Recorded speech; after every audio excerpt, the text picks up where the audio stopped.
What's up, guys? I got one of these Arctic.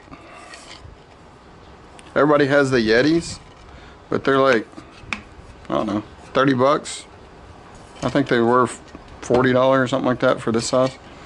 Amazon had a deal on these for, I think it was $18. So, there's no jokes. This is ice from last night. I filled it all the way up to here last night just to kind of do a test. Sealed it, left it in overnight. It didn't drop, but maybe a quarter of an inch. Drained out what little water was in there, and I poured a Dr. Pepper in here, just room temperature Dr. Pepper. Drank all that today, and then I got a 20-ounce Dr. Pepper that was already cool. Put that in there, same ice, and we're going to mix it up with some Pepsi. And this came out of the refrigerator too. So I don't know if y'all know, but I work mostly out of my car for my job. 3 days a week I'm out in the field, and 2 days a week I work out of the house. It's office day is what we call it. So a lot of my drinks, they were all getting watered down and everything. Go over a couple things real quick with this. I haven't been using it because these Harbor Freight inserts just completely suck. I mean, there's no getting around that. I knew they sucked from the beginning. I read the reviews. They're like, oh, they're no good. But I thought that maybe I could get you know, several small light cuts out of these, and not really. So I'm saving up for the nice inserts that have the little carbide tips that you can trade out. I'm gonna get a set of those. That's gonna run about 170 bucks, something like that. I'm looking at it from Shars. That seems about the best for what I'm doing. I think that should get me by my little learning curve of all this stuff, and then I'd only have to buy the little inserts. So that's where I'm at with this. I haven't, like I said, I haven't really done anything. I did buy this lamp. It's a halogen lamp, so it'll put the light right on where I'm at. It's a magnetic base. Found this on Big Trash Pickup. It was just sitting out by the curb. And a lot of times these older ones, you can see them, like if you plug them in, they just barely start turning. A lot of times they just got so much dust inside those bearings and stuff. Usually you can blow them out and put a little dry lube in there, and I've fixed several of them. My parents had one, and then obviously this one. Now you can see, doesn't put out a whole bunch of air, but you know, it's enough for me being right here. I think I will put a shelf right up here. That way, whenever I pull out my quick inserts, quick attachment, whatever, I can just kind of have them sitting all right here, or probably more like this, a whole bunch of them. And then I can just quickly reach up, grab, put it on, do what I gotta do, pull it off, get the next one, or whatever. Here's a couple of the tools I bought. I know I said, so I'm gonna hold off on buying stuff until I get this paid for. But Amazon had that Amazon shopping deal the other day, and so I got this is for, this is the Michitoyo centering gauge. No, what is it called? I don't know. I'll put it in the annotations or whatever. But I think it's centering gauge. I don't know. Anyways, whenever you go to grind, if you get the high-speed steel inserts, you'll use this to get your point on there at a 60 degrees, so whenever you start threading, maybe it's a, no, it's not a threading gauge. I was looking online for all that you can do with this, because I don't really know. I know you can get your 60 degree angle that you need. So if you're going to cut your own threads for a threading tool, you just kind of put that on there. That'll give you that 60 degrees. You can cut your 60 degree point, and then once you have your piece in there that you're going to be using, you'll put this on there like that, pull this over, and then that way whenever you line this up, it'll be, obviously it'll be more like, but anyways, you get the point. But like, this has to be flat on there, and then your insert has to go right in there just right to get the good thread, to get the good threads. If you've ever seen one of these, they have a whole bunch of measurements all over it, and I know there's got to be uses for it. I just don't know what all they are, so I'll have to do some research and find that out. But so I got that. That was, I think that was 12 bucks, something like that. A pretty good deal. I think they're usually $13 or $15 or something like that. And you can probably get a off-brand one cheaper. Let's see. This is the centering drill bits, which will come in handy. So if you had to bore down in here, you can center that in there first, and then drill out to whatever you need it. So normally whenever I go to a garage sale, around here it is hit or miss. Most of the places at these garage sales want so much money. Like, they'll be selling this this shop vac for $25 or $30, used and old like that, and you just kind of got to shake your head like, what in the heck? But I did get a good deal. There's a guy down the street, he's getting rid of this toolbox. It's 15 bucks, which this is an old military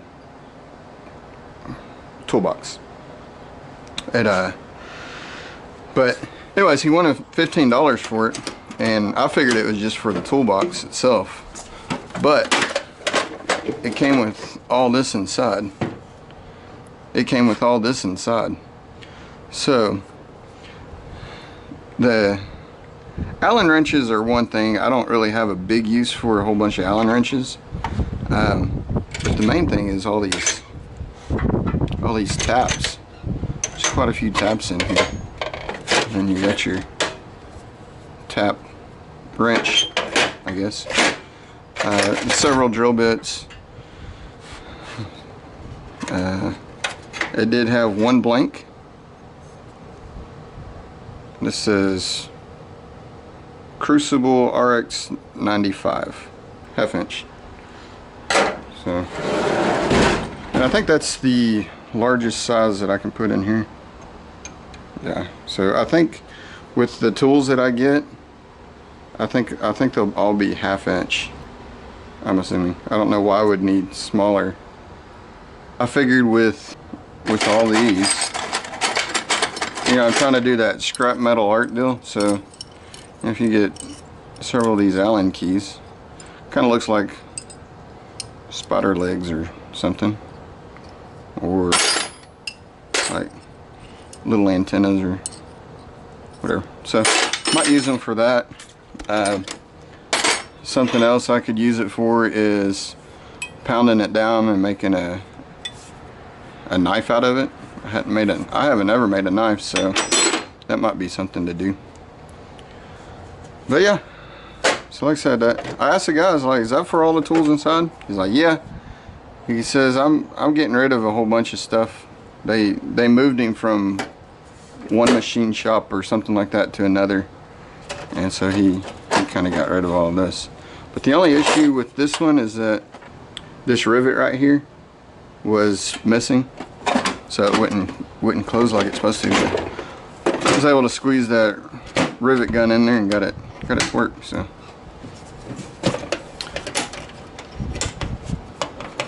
alright, so there's that. And then, oh, it's heavy as crap. Ugh. So then on top of that, I figured, you know, the boys can use that if they want it or whatever. So I did make a little extension, or like a flat piece. I did that by heating up, bending it, and making it flat, and then cutting it off. But this way I can kind of vacuum up a little bit better at an angle. So again, Amazon, no, this was off of eBay. I got a killer deal on this. Well, say killer deal. I got a good deal on this. So this live center, it's got 3 bearings inside that, was $13.50. And then this is a MT3 insert for tailstock, and then keyless drill chuck. Both of these were $34.60 for both of those, so I thought that was a pretty good deal. So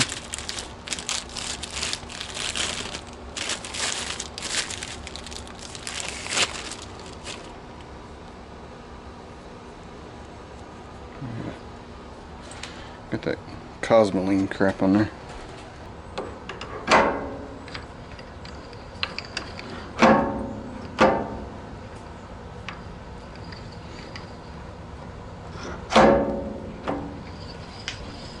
How that's supposed to hold in there, anyways.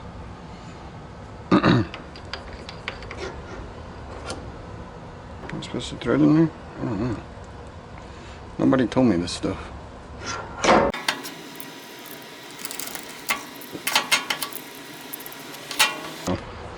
I guess whenever you push on that, it holds it in there.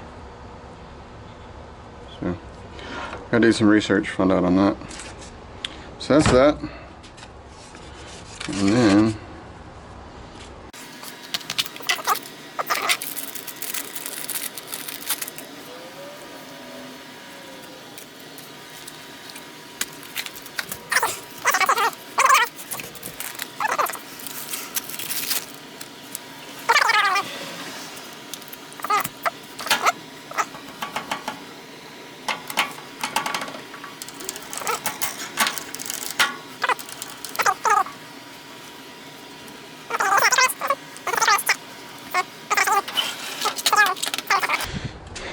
and my wife, you know, I worked real hard to get this little area clean so I can have an area to work.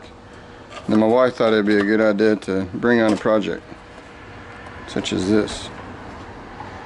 I don't know what she's gonna do with it, but it's got a mirror on there. I don't know. Looks like it was to a headboard or something. But thing is, it's made out of, look how thick that is. That's a good half-inch thick. No, that's maybe, yeah, 3/4 of an inch thick. My original plan was not to spend any money on tools and that stuff, just focus on getting this paid off for her. But then I was thinking, if this is the biggest investment, which I have 6 months to pay off for. Initial tooling and stuff like that, I'm thinking I can buy and maybe start making some things that I can sell, and then if I sell them, I can use that money to help pay for the machine. At least that's what I'm telling myself.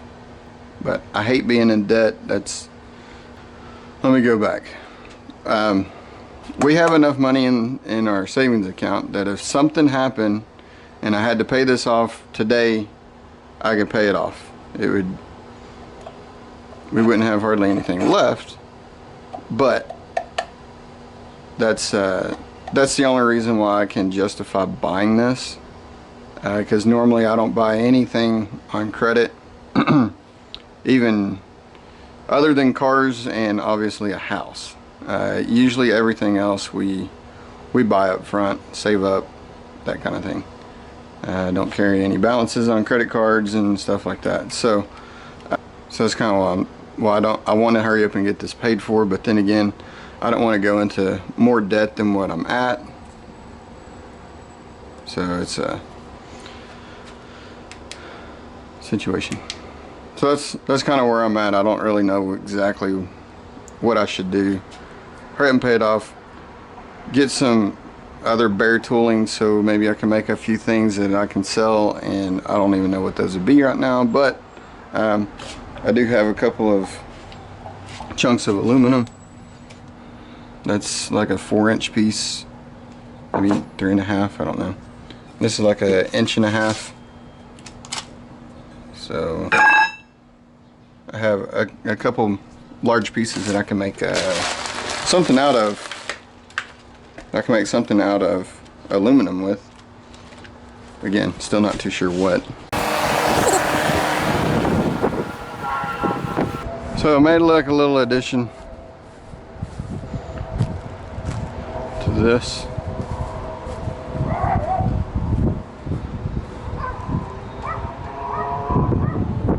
As you can see, I'm not happy with it. I mean, as far as cosmetically, I'm not happy with it because it looks like crap, looks like white trash, but it serves a really good function. What I did was, let me get in here so the sun's not in your face. I don't know if you can see it, but I took out these little screws, took out those little screws, and I went in with these little eye bolts and drilled it out, poked them in there, put a nut on the outside, nut on the inside, screwed it down. And then I just zip tied it. Come across here, and I have 3 of these in here, but just some flat pieces, kind of spread the load out, I guess. And this was this is a piece that was on the tractor. I mean, you can see how kind of rotten it is. It's just fraying like it didn't take nothing.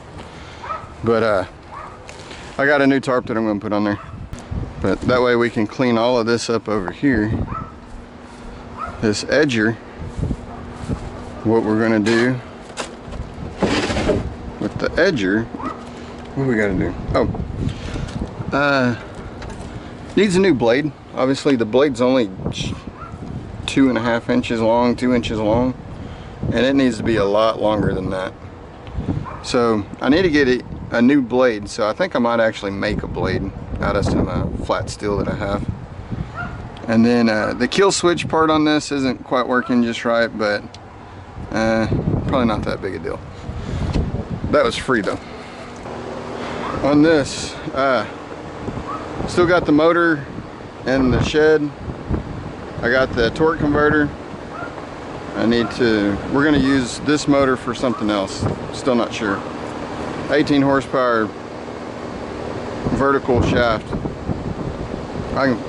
One day I'll find something. Crazy cart. That kind of sits where it's at. Still gonna do that. I'm still not planning on selling it or trading it because I really want to get that one running. Here's the new tarp that I have for this side of the shed. I figured I'll put this one up once that one starts actually leaking. It's just ripped on the side, so it's not that important right now. Alright guys, well that's kind of an update of what's going on. I always like seeing people whenever they get new tools and stuff, so, and this is more of a journey of me learning all about, you know, being a machinist from YouTube and from some of the books that I got and stuff like that. This is kind of my journey and all the little tools and stuff that you need to turn out some cool stuff. So Y'all comment, rate, and I'll keep you updated on this new little adventure that I'm taking on. So, alright, y'all stay good. We'll talk to you later.